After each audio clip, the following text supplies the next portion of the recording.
Hello, it's Richard Wilson from the Family Office Club. I just wanted to share with you a bad thing that just happened to us in the business. I think people often like to brag about good things, and you think like, oh, everything just must be going amazing for them all the time, and they never make a big mistake or nothing really bad ever happens. So I just want to share some of the bad stuff as well and kind of just document what we're doing at the Family Office Club instead of just sharing best practices and things to emulate. So basically what happened is we made an investment in an operating business. It grew. We actually got in there inside the business, owning a big chunk of the equity, tripled the size of it in under a year. And then for personal reasons, our counterparty, the other person that held the rest of the equity, basically had a life meltdown. Not sure how else to put it, but they just had completely stressful things happen to them personally, and they just could not operate the business anymore.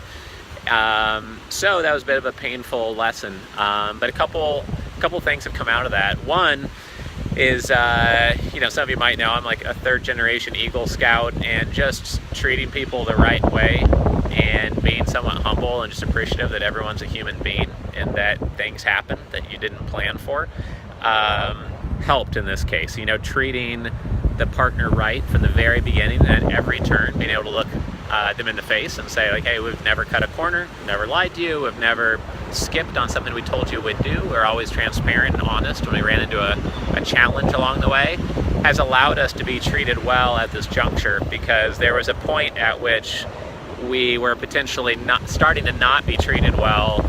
And I said, hey, look, I understand you're going through a tough time. Please just keep in mind, like, we still wish you the best, and we're here in case you want to work together in the future, or work together on a future project or another company that you run, or the same opportunity down the road, even though we're unwinding the current investment and company because of the personal situation they're going through. And that's really helped us in getting our money back out of the investment. We'll actually end up getting probably a 20-25% return on our money over just a 6-month holding period. So obviously it could have gone a lot worse, but I think it came close to us losing 75% of our investment if it wasn't for that kind of Eagle Scout, just be a good person angle.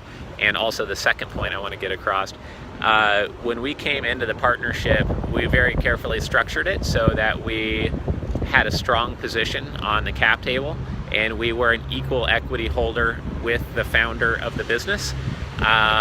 Fortunately, the business was early enough on. It's just a 3-year-old business that it hadn't been highly formalized. The person needed a lot of business intelligence, business navigational help, and because of that, we were able to help form a new LLC and get in there at an equal level in forming documents for the company. So that's pretty rare. Usually family offices and myself are looking at companies that, like this next deal we're trying to get done, is a 17-year-old business. It's much more highly formalized and doing millions a year in revenue.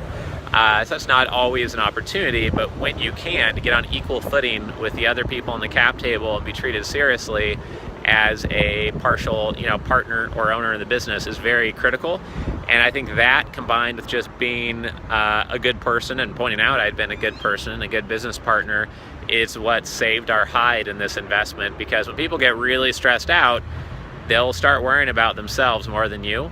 And they'll start saying, well, if there's a doorway, or if there's a window, or if there's a crack in the contract and I can navigate that to forget you exist here and not care about paying you out on your part of the equity, they might take that. So obviously you want to de-risk that up front with relationship building and along the way with delivering value and communicating and setting expectations. But we learned a few lessons here. We're going to be much more careful on investments we make in the future. This could have been a lot more painful. We made an investment last year where we completely lost everything because the operating partner just had no common business sense. Even though they had a track record of success in the niche, it was obvious from day one after we invested that it was just bad decision making after bad decision making nonstop. So we've learned a few lessons on direct investments over these last 3 years, and we'll be continuing to share and document what we learn along the way, the good and the bad and the ugly, and hopefully some practical takeaways that you can implement within your own family office or investment firm.